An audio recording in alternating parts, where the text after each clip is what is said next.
की आता फक्त ही चर्चा नाही राहिली, पुढच्या काही दिवसामध्ये काही गोष्टी होताना आपल्या सगळ्यांना बघायला मिळेल आणि काही आमदार खरंच चांगले आहेत, परत ते येतील तर त्यांना स्वागतच आपण केलं पाहिजे. पवारांचे काही आमदार तुमच्या पक्षाशी संपर्कात आहेत किंवा आम्ही काल 2 दिवसची चर्चा आहे, काही तिकडचे इकडे येणार, इकडचे तिकडे जाणार, काय तुमच्याकडे ही जी चर्चा आहे ती फक्त काही दिवसांमध्ये चर्चा राहणार नाही, काही गोष्टी होताना आपल्या सगळ्यांना बघायला. काल दादांचे आमदार असं म्हणाले की आम्ही दादांचीच एकनिष्ठ आहे, कोणताही आमदार फुटणार नाही किंवा परत जाणार नाही, असं काल त्यांनी दादांना शब्द दिला. असे आमदार आपल्याशी येऊन बोलले का, लोकात बोलले का, हे आपल्याला बघावं लागलं. आज चर्चा काय झाली हे सांगता येणार.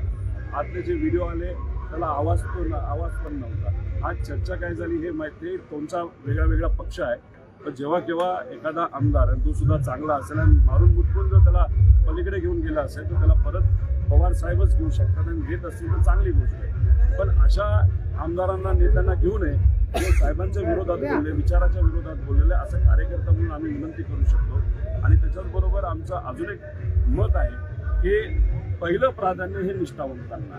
लोकसभेमध्ये जे लढलेत, पडलेत, प्रामाणिकपणे पवार साहेबांबरोबर राहिलेत त्यांना पहिलं प्राधान्य, आणि मग जे सत्तेत जाऊन आलेले आहेत तिथं जर कोणाला संधी द्यायची असेल तर ते दुसऱ्यांदा संधी आपल्याला, नाही तर सेकंड प्रायोरिटी आपल्याला देता येईल. असं विधानसभेला बॅक टू पॅव्हलियन होईल अशी चर्चा सुरू झालेली आहे. जे आमदार गेले ते परत येतील आणि मोठ्या संख्येने येतील. मी म्हणतोय की आता फक्त ही चर्चा नाही राहिली, पुढच्या काही दिवसामध्ये काही गोष्टी होताना आपल्या सगळ्यांना बघायला मिळेल आणि काही आमदार खरंच चांगले आहेत, परत ते येतील तर त्यांना स्वागतच आपण केलं पाहिजे. पण काही आमदार इथं काही आपण नवीन उमेदवार आता तयार करत आहोत, त्या बाबतीत काय होईल ते बघावं लागेल. आणि तिथं असणाऱ्या आमदारांनी अजून जर उशीर केला आणि तिथे जर आपण नवीन काही चेहरे पुढे आणले तर मग त्या येणाऱ्या आमदारांना आपला न्याय देता येणार नाही.